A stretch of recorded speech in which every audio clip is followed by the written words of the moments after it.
Hello everyone, welcome to career wisdom YouTube channel. তোমাদের সঙ্গে রয়েছি আমি সুব্রত। বন্ধুরা, আজকের এই ভিডিওতে নতুন একটা নিয়োগের বিজ্ঞপ্তি নিয়ে চলে এলাম। সম্প্রতি ভারতীয় রেলের নতুন নিয়োগের বিজ্ঞপ্তি প্রকাশিত হয়েছে। আরআরসি বা railway recruitment sell, eastern railway Kolkata থেকে ৩,১১৫টি শূন্য পদে নতুন নিয়োগের বিজ্ঞপ্তি প্রকাশ করা হয়েছে। তোমাদের এই নিয়োগটি করা হচ্ছে ভারতীয় রেলে বিনামূল্যে চাকরি উপযোগী অ্যাপ্রেন্টিসশিপ প্রশিক্ষণ দেওয়ার জন্য। তো এখানে তোমরা ভারতীয় নাগরিক হয়ে থাকলে অ্যাপ্লাই করতে পারবে। ছেলে মেয়ে উভয় কিন্তু এখানে অ্যাপ্লাই করতে পারবে এবং অনলাইনে তোমাদের অ্যাপ্লাই করতে হবে। এখানে তোমাদের ইস্টার্ন রেলের আন্ডারে হাওড়া ডিভিশন, সেই সঙ্গে Sealdah division, Malda division, Asansol division, এছাড়া কাঁচরাপাড়া ওয়ার্কশপ, লিলুয়া ওয়ার্কশপ এবং সেই সঙ্গে জামালপুর ওয়ার্কশপ, এই সমস্ত ডিভিশন এবং ওয়ার্কশপে তোমাদের কিন্তু রিক্রুটমেন্টটি করা হবে একাধিক ট্রেডে। এর সঙ্গে তোমাদেরকে জানিয়ে রাখি, তোমাদের কিন্তু এটা সরকারি চাকরি না, এটা কিন্তু 1 বছর একটা ট্রেনিং, চাকরি উপযোগী একটা ট্রেনিং বলতে পারো। তো এখানে তোমরা কীভাবে অ্যাপ্লাই করবে, কবে থেকে অ্যাপ্লাই শুরু হচ্ছে, অ্যাপ্লাই করার লাস্ট ডেট কবে, অ্যাপ্লাই করতে গেলে কত ফিস লাগবে এবং সেই সঙ্গে তোমাদের অ্যাপ্লাই করতে গেলে শিক্ষাগত যোগ্যতা, বয়সসীমা কী লাগবে, একই সঙ্গে তোমাদের এখানে কোন কোন ওয়ার্কশপে, কোন কোন ডিভিশনে, কোন কোন ট্রেডে কত ভ্যাকান্সি আছে, সমস্ত কিছু পরপর জানাবো আজকের এই ভিডিওটির মাধ্যমে।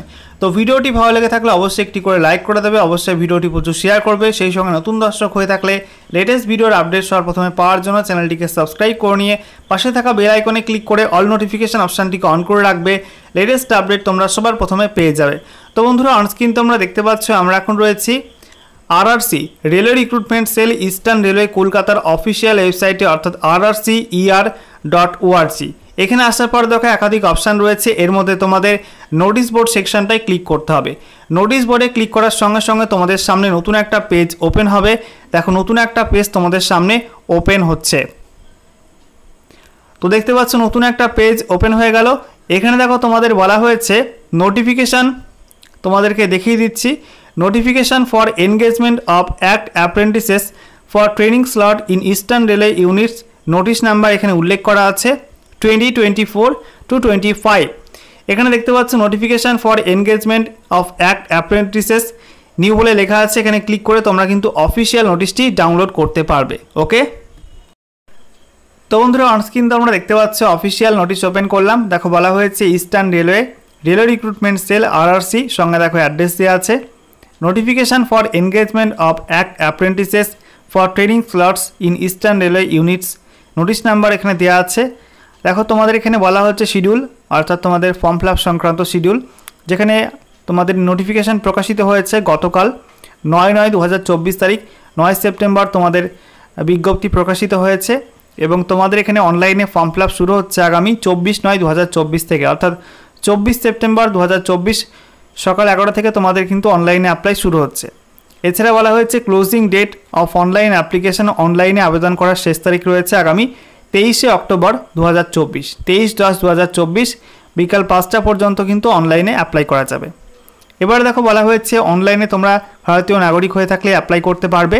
ঠিক আছে, এবার দেখো তোমাদের এখানে বলা হচ্ছে যে তোমাদের ভ্যাকান্সি কোথায় কত রয়েছে। প্রথমে রয়েছে হাওড়া ডিভিশন, যেখানে তোমাদের বাঁদিকে সিরিয়াল নাম্বার, তারপরে দেখো ট্রেডের নাম, তারপরে তোমাদের UR, EWS, SC, ST, OBC এবং টোটাল এখানে ভ্যাকান্সি উল্লেখ করা আছে। ওকে, এবং তারপরে দেখো তোমাদের এখানে পিডাব্লিউবিডি ক্যাটাগরি ওয়াইজ এবং ইএসএম এখানে উল্লেখ করা আছে।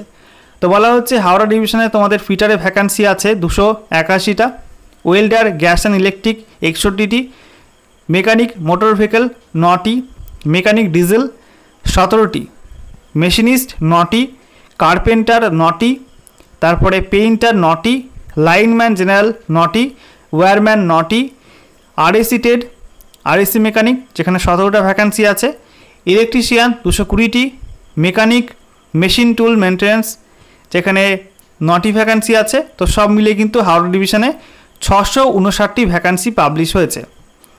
এবারে দেখো লিলুয়া ওয়ার্কশপ, এখানে দেখো তোমাদের ফিটারে ভ্যাকান্সি আছে 240টি, মেশিনিস্টে 33টি, টার্নারে 15টি, ওয়েল্ডার গ্যাস অ্যান্ড ইলেকট্রিক 204টি, পেইন্টার জেনারেল 15টি, ইলেকট্রিশিয়ান 45টি, ওয়্যারম্যান 45টি, আরএসি 15টি, সব মিলে কিন্তু 612টি ভ্যাকান্সি আছে লিলুয়া ওয়ার্কশপে।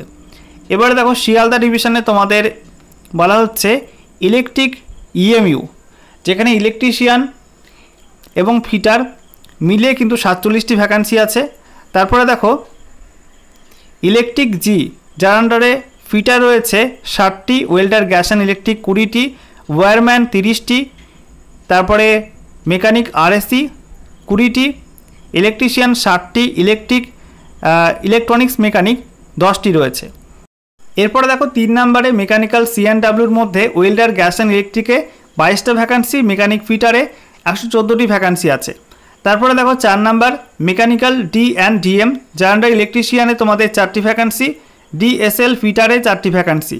5 নাম্বার রয়েছে সিভিল ইঞ্জিনিয়ারিং, যেখানে বলা হয়েছে ম্যাসন 7টি ভ্যাকান্সি, পেইন্টার 4টি, ফিটার 5টি, ব্ল্যাকস্মিথ 19টি, ওয়েল্ডার গ্যাস অ্যান্ড ইলেকট্রিক 14টি, সব মিলে কিন্তু 440টি ভ্যাকান্সি আছে। তারপরে দেখো তোমাদের এখানে কাঁচরাপাড়া ওয়ার্কশপে বলা হয়েছে ফিটারে আছে 60টি ভ্যাকান্সি, তারপরে ওয়েল্ডার গ্যাস অ্যান্ড ইলেকট্রিক 35টি, ইলেকট্রিশিয়ান 66টি, মেশিনিস্ট 6টি, ওয়্যারম্যান 3টি, তারপরে দেখো কার্পেন্টার 8টি, পেইন্টার 9টি, সব মিলে কিন্তু 187টি ভ্যাকান্সি আছে। আচ্ছা, এরপরে দেখো মালদা ডিভিশনে তোমাদের বলা হচ্ছে ইলেকট্রিশিয়ানে 40টি ভ্যাকান্সি, তারপরে আরএসি যেখানে 6টি ভ্যাকান্সি, ফিটারে 47টি, ওয়েল্ডার গ্যাস অ্যান্ড ইলেকট্রিক 3টি, পেইন্টার 2টি, কার্পেন্টার 2টি, মেকানিক ডিজেল 38টি, সব মিলে কিন্তু 138টি ভ্যাকান্সি আছে। এরপরে আসানসোল ডিভিশন, যেখানে ফিটারে 151টি, টার্নারে 14টি, ওয়েল্ডার গ্যাস অ্যান্ড ইলেকট্রিক 96টি, ইলেকট্রিশিয়ান 110টি, মেকানিক ডিজেল 41টি, সব মিলে কিন্তু 412টি ভ্যাকান্সি এখানে আছে। এরপরে দেখো জামালপুর ওয়ার্কশপ, যেখানে তোমাদের ফিটার ভ্যাকান্সি আছে 251টি, ওয়েল্ডার গ্যাস অ্যান্ড ইলেকট্রিক 218টি, মেশিনিস্ট 47টি, টার্নার 47টি, তারপরে তোমাদের ইলেকট্রিশিয়ান 42টি, এছাড়া তোমাদের ডিজেল মেকানিক 62টি, সব মিলে কিন্তু 667টি ভ্যাকান্সি আছে। আচ্ছা, এরপরে দেখো তোমাদের এখানে আর কি বলা হচ্ছে, এখানে তোমাদের বয়স হতে হবে 15 থেকে 24-এর মধ্যে, ঠিক আছে। তোমাদের এখানে ফর্ম ফিল আপের যে লাস্ট ডেট রয়েছে সেই ডেট অনুযায়ী তোমাদের কিন্তু 15 থেকে 24-এর মধ্যে বয়স হতে হবে। সেই সঙ্গে যারা এসসি এসটি প্রার্থী আছো তোমাদের 5 বছর বয়সের ছাড় রয়েছে, ওবিসি প্রার্থীদের ক্ষেত্রে ওবিসি এনসিএল হয়ে থাকলে 3 বছর বয়সের ছাড় রয়েছে, এবং পিডব্লিউবিডি ক্যাটাগরি ক্ষেত্রে 10 বছর এখানে বয়সের ছাড় তোমাদের দেওয়া হয়েছে। শিক্ষাগত যোগ্যতা কি লাগবে, তোমাদের স্বীকৃত বোর্ড থেকে তোমাদের মিনিমাম 50% মার্কস নিয়ে, এগ্রিগেট মার্কস নিয়ে মাধ্যমিক পাস করতে হবে।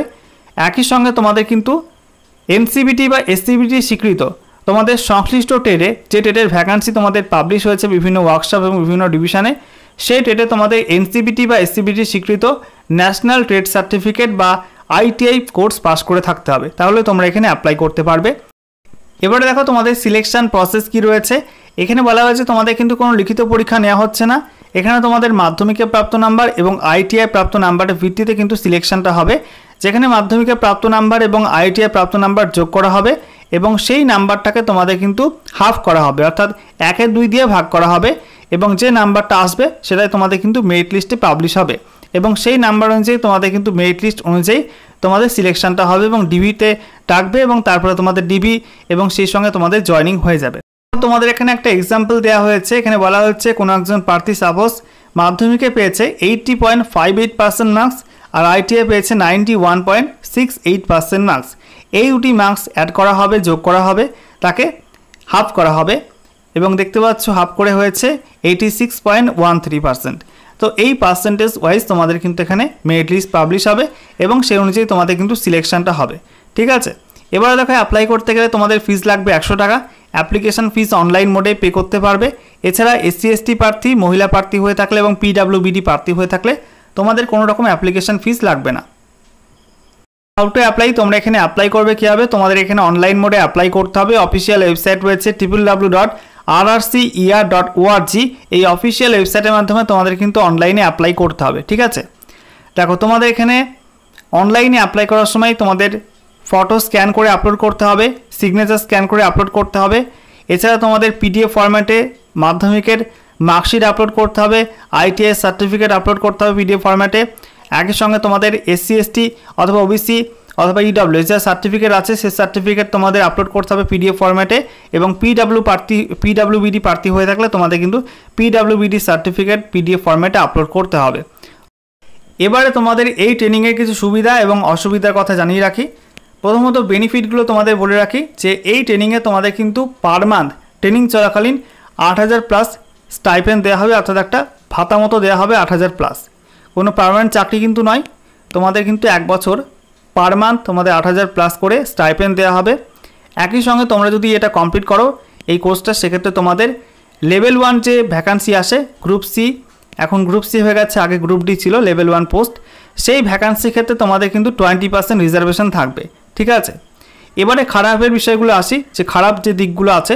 প্রথমত অ্যাপ্রেন্টিসশিপদের দিয়ে কিন্তু প্রচণ্ড কাজ করানো হয়। এখন প্রত্যেকটা রেলওয়ে জোন বিভিন্ন ওয়ার্কশপ ডিভিশনে কিন্তু প্রত্যেক বছর সময় করে অ্যাপ্রেন্টিসশিপ নিয়োগ করা হচ্ছে, কিন্তু তাদেরকে প্লেসমেন্ট দেওয়া হচ্ছে না, অর্থাৎ স্থায়ী চাকরিতে কিন্তু নিয়োগ করা হচ্ছে না, অর্থাৎ স্থায়ী চাকরির কোনো সুরাহা কিন্তু দেওয়া হচ্ছে না।